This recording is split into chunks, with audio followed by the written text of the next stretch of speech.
Welcome back everybody to Extreme Off-Road Silly Builds, and today we're dealing with the 1991 Nissan Figaro.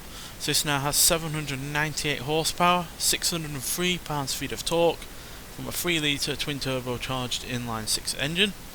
The car itself now weighs 1,915 pounds, has off-road tyres, all-wheel drive and off-road suspension, and it can now do 0 to 60 in 3.516 seconds, 0 to 105.65 seconds, and going to a top speed of 185 miles an hour. So yeah, this is lighter than the S-Cargo, which was unfortunately quite slow in the previous episode. So yeah, but not only is it lighter, it does have about 130 extra horsepower, so theoretically this should be better, and it does also have more power than the B1. That's it, sorry, slipped my mind there. And yeah, fairly good stats outside of the handling as well. So yeah, I am hopeful that this will be quick, but then again I was hopeful that the S-Cargo would be quick as well, so shows how much I can be right or wrong regardless of which car we're in. So yeah, but let's see if this can do any better.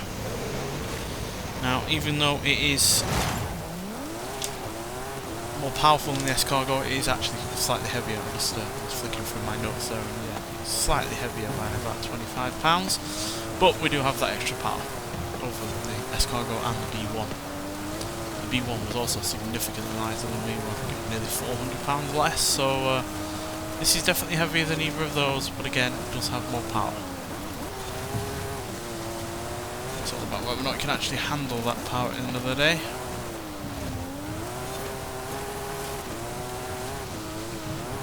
Obviously, it was meant for this level of power to start with. We've got more than 700 horsepower over what we had originally.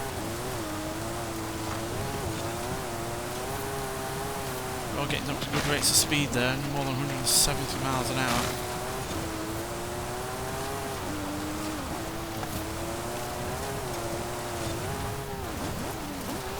And theoretically, with that extra weight, even though it will harm its acceleration somewhat, should provide a bit more stability over the likes of the B1.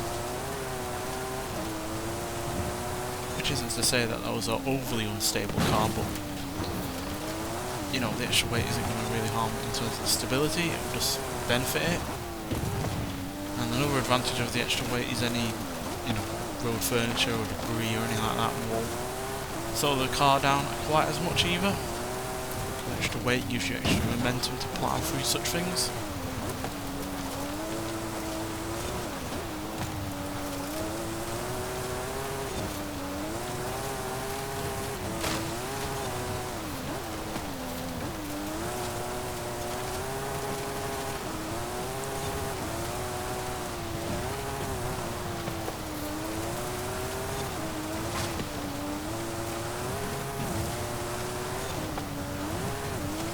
Dealing with everything so far really rather well.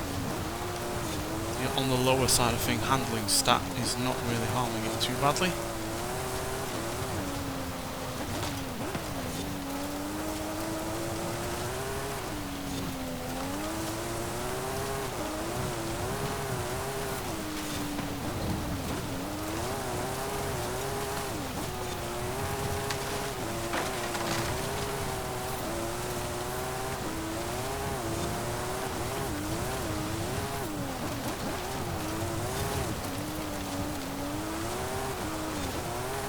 Very nearly spun it out there.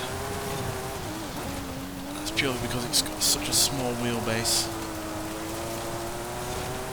It doesn't weigh all that much. It's easy to throw it out of line.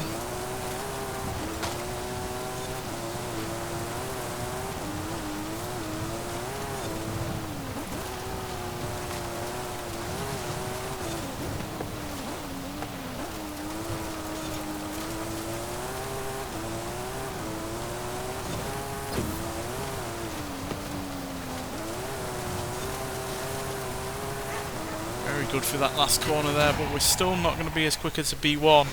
but we are at least faster than the S-Cargo by some 9 seconds or so, as that managed a time of 3 minutes 30.793, whereas we're 3 minutes 21.351. So more than 9 seconds quicker than the S-Cargo, but yeah, not quite as quick as the B1, which managed a really rather respectable, where are we?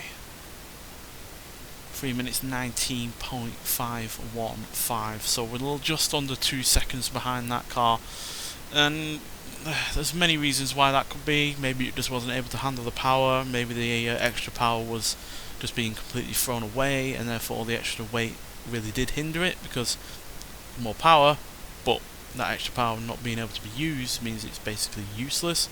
And one thing this doesn't have over the B1 and the engine in that car that we swapped in is torque, as that had 682 pounds-feet of torque, whereas this has 603. So that limited lesser torque with the extra weight might well has also hindered it to get out of the corners and such, which is also something that's quite vital, is getting out of those corners, because there are a lot of corners that you have to brake heavily into, and then you're slow coming out of them, and you really need the power to be there to accelerate away from them. And yeah, if you don't have the torque, then that is very hard to do. So yeah, but still, we are quicker than a Nissan Safari Z 370Z Safari Rally Tribute.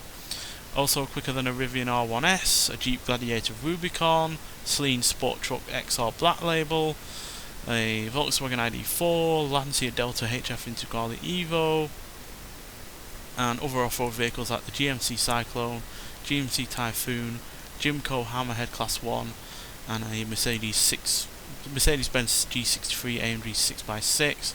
Slightly behind the likes of a Cupra Fermenta VZ5 though, as well as a Mitsubishi Lancer Evolution 3 GSR, Ford Fiesta ST, the Ford Mustang Mach-E 1400, and a Toyota Tacoma TRD Pro. So yeah, kind of sandwiching between some cars that aren't particularly suitable for going off-road, like for instance a Lincoln Continental from 1962, which is nearly a second quicker than this, and then ahead of vehicles that are suitable for going off-road. So yeah, a little bit of a curio this one. Yeah, I am surprised it wasn't quicker than the B1, but also the flip side is, has extra weight, less torque. Yes, it has more power, but whether or not it actually was able to use all of that power is up for deliberation. So yeah, a little bit of a shame it's not as quick as the B1, but at least it is significantly faster than the S-Cargo.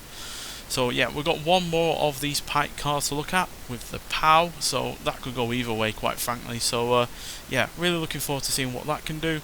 But nonetheless, thank you for watching, and I'll see you in the next one. Bye.